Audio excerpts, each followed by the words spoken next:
Hello guys, आप सभी का स्वागत है आपके अपने YouTube channel mathematics teaching centre पर। दोस्तों मैं हूं कन्हैया कुमार।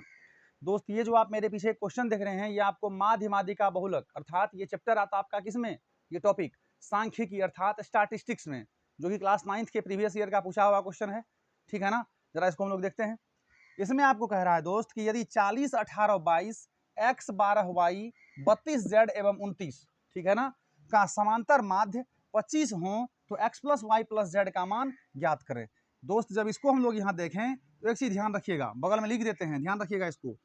माध्य कहे आपसे, ठीक है, या समांतर माध्य कहे, समांतर माध्य कहे, या आपसे औसत कहे, इसी को हम लोग एवरेज कहते हैं, इसको हम लोग मीन कहते हैं। माध्य, औसत और समांतर माध्य, मतलब हुआ कि माध्य, समांतर माध्य और औसत तीनों आपका क्या होता है, एक ही चीज होता है, कंफ्यूज नहीं करिएगा। ठीक है ना, माध्य, समांतर माध्य और औसत तीनों एक ही चीज होता है। अब कहिएगा माध्य बराबर क्या होता है, वही वाला बात, प्रेक्षणों की कुल योग बाय प्रेक्षणों की कुल संख्या।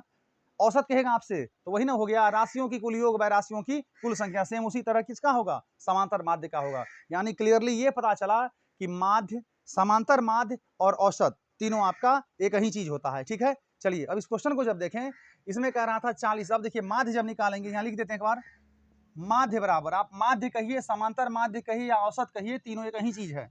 माध्य बराबर जब लिखेंगे ये आपका हो जाएगा प्रेक्षणों की कुल योग, प्रेक्षणों की कुल योग, प्रेक्षणों की कुल योग बाई नीचे में प्रेक्षणों की कुल संख्या, प्रेक्षणों की कुल संख्या, ध्यान रखिएगा, प्रेक्षणों की कुल योग बाई नीचे में प्रेक्षणों की कुल संख्या। बताइए दोस्त, आपका माध्य कितना दे रखा है, ये 25 है ना, तो प्रेक्षणों की कुल योग अब आप सबको जोड़िए, तो क्या सब जुड़िएगा, यहाँ 40 जुड़ेगा, 18, फिर ये 22, फिर यहाँ से x प्लस, फिर यहाँ से 12, फिर यहाँ से y, फिर ये आपका 32, फिर ये आपका z, फिर यहाँ आपका 29। ठीक है ना, और बाय नीचे में हो गया ना प्रेक्षणों की कुल योग, और बाय प्रेक्षणों की कुल संख्या। कुल संख्या में कै गो है जी, 1, 2, 3, 4, 5, 6, 7, 8, 9 है, तो बाय नीचे में क्या करेंगे, 9।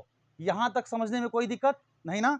चलिए अब यहाँ क्या करते हैं, आप यहाँ क्या करिए, ये नहीं कुछ तो नीचे में क्या है, एक है ना, अब 9 को आप इधर भेज दीजिए, तो बताइए 9 × 5 = 45 का 5 कितना बच गया, 4 ना, फिर 9 दूनी का 18, 4, 18 2 20, 2 22, 225 हो गया। जब इधर वाले को जोड़े तो एक्स वाई जेड तो आपका दोस्त जुड़ेगा नहीं, जो जुड़ने वाला नंबर है अर्थात संख्या है, आप उसको पहले जोड़िए।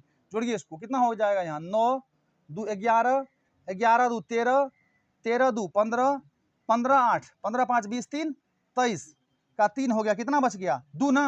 अब बताइए 2 2 4, 4 3 7, 7 1 8, 8 2 10, 10 1 11, 11 4 15, ये आपका हो गया 153। और बगल में आपका प्लस में तो x plus y plus z तो है ही, ठीक है ना, इधर तो हमने 9 को भेज दिया गुना में।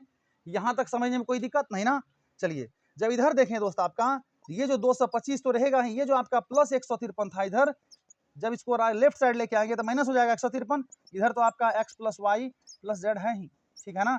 जब फाइनली यहाँ से हम लोग x plus y plus z निकालें, यही नहीं कह रहा था हमसे निकालने, x plus y plus z निकालने, इसको माइनस करिए, 5 - 3 यहाँ 2 हो गया। इधर आपका 22 में से 15 को माइनस करिएगा, तो 15 5 20 2 22, तो 5 2 7 हो गया।